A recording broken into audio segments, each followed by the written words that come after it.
Nintendo has just dropped the first official English commercial for The Legend of Zelda Tears of the Kingdom, which showcases a ton of new clips that haven't been shown in previous trailers, including that the three-headed dragon is confirmed to be Gleeok from the original Legend of Zelda. So let's take a closer look at each clip from this commercial and see what we can analyze from it. It starts off with Link diving down from Hyrule Sky before pulling out his paraglider and gliding his way towards Hyrule Castle. And as stated by the actor playing the game, There. That's where I gotta go.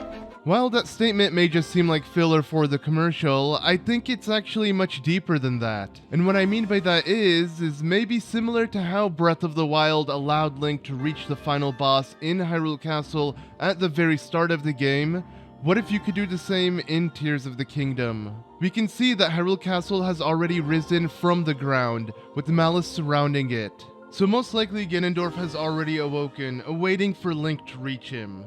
And judging by Link's stamina wheel and hearts, this is very early into the game, with Link most likely having completed the Great Plateau section of this game, it being the tutorial within the sky, where Link gains access to his 4 new abilities found in his arm. And because of that, he was able to add a 4th heart container to his life meter.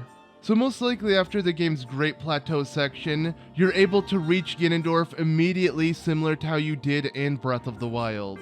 Of course, I imagine it won't be that easy early on, but it seems like the game will have the same freedom that Breath of the Wild had. And if that is the case, I really do hope Nintendo learned that just because they can make the story optional, it doesn't mean it has to be lacking altogether. So even if we can rush the final boss in Tears of the Kingdom as well, I do hope there are tons of story that is waiting to be discovered. Also, it's worth pointing out that we can see a blue icon that looks very similar to a Sheikah shrine on the map. This could be this game's version of its shrines, or a tower, and we'll most likely be able to easily teleport to it with the icon glowing blue, similar to how it did in Breath of the Wild. Next we see Link atop the floating islands, most likely still in the beginning of the game. As you can see, he's lacking that 4th heart container. And we see him balancing himself atop railing, attempting to use it to reach from one island to the other. Though the player fails in getting themselves there, but I believe it's still possible judging by how far she got. Though obviously, and as we're going to see later in the commercial, there is a much easier way in getting across, but it's nice to see that there are still many ways in tackling it.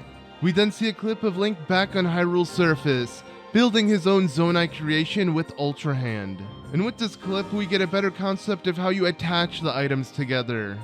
As we see Link just place the propeller near the raft where the green glue-like aura is, and it just attaches itself automatically. So it seems like the game may limit where you can place objects onto other objects. But when you attempt to, you don't have to be that precise, as just placing the object next to it will sort of guide them together.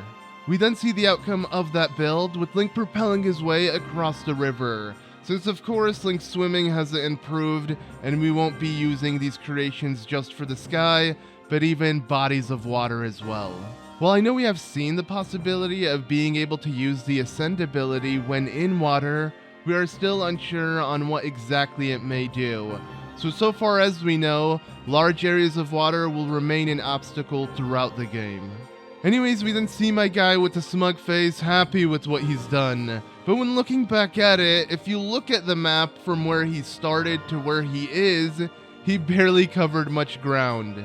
Yet he already has lost one of his 2 batteries, so he will most likely have to stop halfway into his flight to recharge them. Of course that won't be a problem since he can land back into the water, but I find it funny how they highlight his expression when the dude has barely done much. We can also confirm that Korok Seeds are officially back, as we can see a ring of rocks lining up, similar to what a Korok puzzle would be in Breath of the Wild. We then see the girl from the laundromat again, re-attempt to make her way across the railing. This time on a minecart with a Zonai propeller attached to it, but fails again, losing balance because of the broken rail on one side.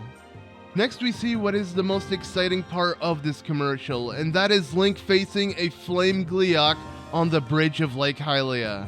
And it's nice to finally confirm that this is a Gleeok based around the multi-headed dragon from Zelda 1. Though as you can tell by the name and the fire it's spitting, this is a flame version of the Gleeok. So maybe there will be other elemental versions of it, similar to how the Blight Ganons were in Breath of the Wild. And unlike the previous clips where we only see Link with 3 or 4 hearts, in this clip we see Link with a total of 17 hearts all in one row. So unlike in Breath of the Wild where you could only have a total of 15 hearts in each row, making it a total of 30, it's looking like we could have way more, presumably 20 in each row, making it a total of 40.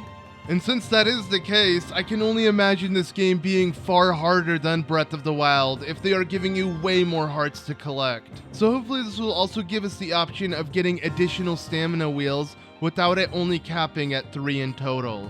It follows up with Link then taking out his sword and shield ready to face it, with Link's shield having a Zonai cannon fused to it, similar to the cannons we've seen Link use before fused to other weapons. And his sword looks like a much broader version of a Zonai construct sword that we've seen him hold before. Though it's interesting that he's holding both that giant sword and giant cannon shield with just one hand each.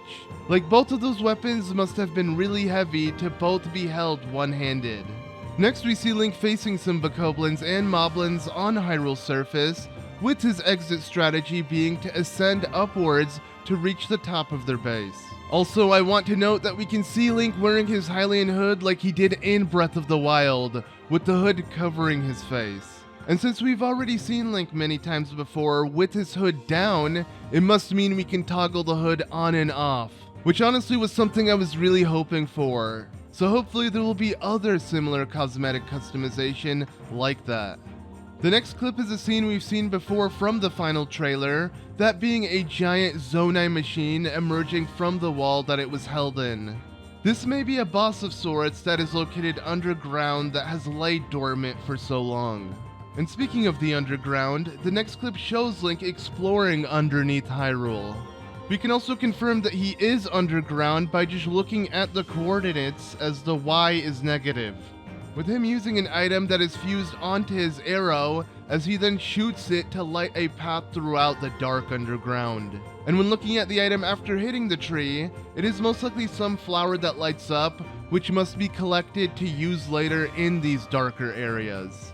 Link then continues as he makes his way to this giant orange cocoon that is held by tree roots. We've seen a glimpse of one of these before from a previous trailer, as they seem to be scattered throughout the underground areas. There is also a green light that is connected to the cocoon from the bottom, so there may be a connection between them and the Zonai, just assuming from the green light connecting to it. Though I'm sure there is no connection between this next example, but I still want to mention it. That being the cocoon-like vessel that Zelda was held in Skyward Sword. Its orange glow somewhat reminds me a lot of the one we see in this commercial, along with the fact that they are both tangled with roots surrounding them. And if there is somehow a connection between the two, then maybe there are some enemies or characters remaining in there that Link must free. Next we see a happy conclusion to the girl who was struggling in the laundromat, as she finally achieves her goal and makes her way across the railing, this time using 2 minecarts attached together with the propeller on the end of that, giving it the additional length not to lose balance when passing the broken portion of the railing. And honestly, it's cool to see, as it's Nintendo showcasing that there are so many ways to solve things, and it's really up to your creativity. But from there, that is where pretty much the commercial ends, with a few other clips from the final trailer playing before we see the game's official Switch case. Overall, this trailer really hit on what they were trying to go for, letting the viewer know that there are so many ways to tackle this adventure your way, while showcasing a decent amount of exciting stuff to expect from a Zelda game. I am just so excited for whatever else Nintendo has in store for us. And while this was our first English commercial, there have been 3 Japanese commercials that were aired a few days ago, mainly showcasing trailer footage we've seen, but with a few new ones. And Japan also got a Nintendo Switch ad that showcased a ton of small bits of Tears of the Kingdom clips we haven't seen before. So it seems with each day that passes coming closer to Tears of the Kingdom's release, so does the marketing hype. And I can only imagine that within the next few days and weeks, we'll be getting a ton more until the game launches. So make sure you're subscribed not to miss out on any new info regarding the game, as I'll be there to cover it along with the full-on Let's Play on release. Also, please leave a like on the video if you are excited. But anyways, as always, I've been ZM. Thank you all so much for watching, and I'll see you in the next one.